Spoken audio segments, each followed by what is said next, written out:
दोस्तों, विज्ञान की मदद से इंसान नई नई जगह की खोज कर रहा है। यहाँ तक दूर चांद और ग्रहों तक भी पहुँच गया है। पर समुद्र एक ऐसी जगह है जहाँ के बहुत सारे राज अभी तक हमसे छुपे हुए हैं। हाँ, हम लोग समुद्र में घूमने, मछलियाँ पकड़ने जाते ज़रूर हैं, पर क्या सच में हमें उसके सारे राज पता हैं? आपको यह सुनकर हैरानी ज़रूर होगी कि पूरी पृथ्वी का 98% भाग पानी है। उसमें से 70% भाग हमसे अभी तक छुपा हुआ है। समुद्र में ऐसे बहुत से रहस्य दफन हैं। आइए जानते हैं। समुद्र के अंदर झरना।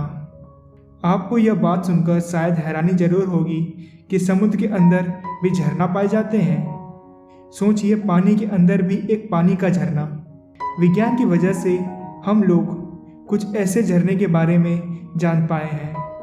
ज़्यादातर ऐसे झरने हमसे छुपे रहते हैं। यह झरना ज़्यादातर ग्रीनलैंड और आइसलैंड के मध्य समुद्र में पाए जाते हैं। यह झरने डेनमार्क की पूर्वी और पश्चिमी दिशाओं के पानी की तापमात्रा के कारण यह सब झरनों की उत्पत्ति होती है। अब जब भी आप झरना देखने जाएंगे तो आपके मन में एक ख्याल जरूर आएगा कि समुद्र की गहराई में भी एक ऐसा ही झरना बह रहा है। समुद्र के अंदर नदियाँ और झीलें। दोस्तों, आपने कभी ना कभी कोई ना कोई झील या नदी जरूर देखी होगी।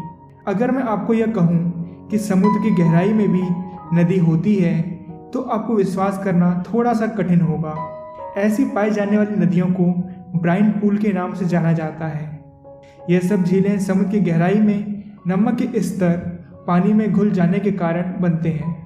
यह पानी आम समुद्र के पानी से 5 गुना ज़्यादा नमकीन होता है और इसलिए इसमें ज़्यादातर समुद्री जीव जीवित नहीं रहते।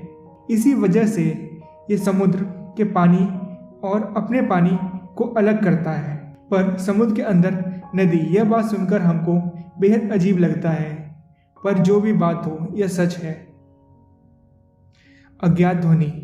समुद्र की गहराई से एक ऐसी भौतिक आवाज़ सुनाई दी जिसका कोई पता नहीं चल पाया ये आवाज़ किसकी और कहाँ से आई है। NOAA, National Oceanic and Atmospheric Administration के बनाए हुए एक यंत्र हाइड्रोफोन से रिकॉर्ड किया गया। कहा जाता है यह ध्वनि दुनिया की सबसे तीव्र ध्वनि में से है। यह आवाज़ कहाँ से आई कोई पता नहीं।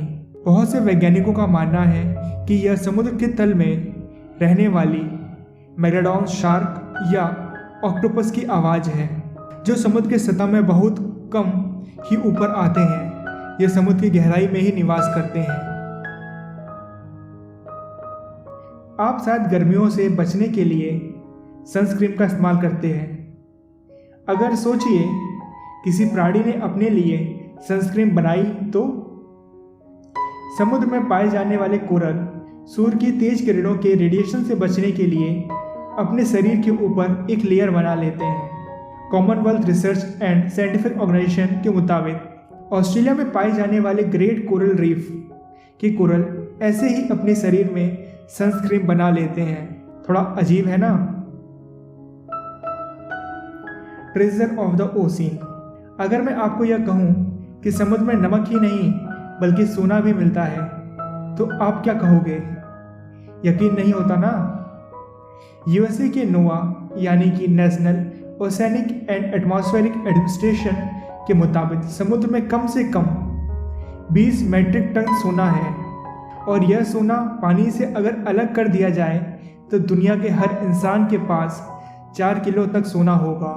हर इंसान के पास 4 किलो तक सोना होगा। फिर भुखमरी और गरीबी जैसे शब्द नहीं होंगे। कई वैज्ञानिकों का यह मानना है कि समुद्र के अंदरूनी हिस्से में सोने की खान भी है। पुराने दिनों में सोने के सिक्के, मूर्तियाँ और 10 लाख तक डूबे हुए जहाज भी समुद्र की गहराई में दफन है और इंसानों को समुद्र को जानने की कोशिश अभी भी जारी है। बहुत सारे वैज्ञानिक हर दिन नए नए समुद्र के जीव की खोज करते हैं। समुद्र की गहराई इंसान को हमेशा ऐसे ही अपनी तरफ आकर्षण करता है। अगर आपको यह वीडियो पसंद आया हो तो ज़रूर लाइक करें, सब्सक्राइब करें और बेल आइकन ज़रूर दबाएं।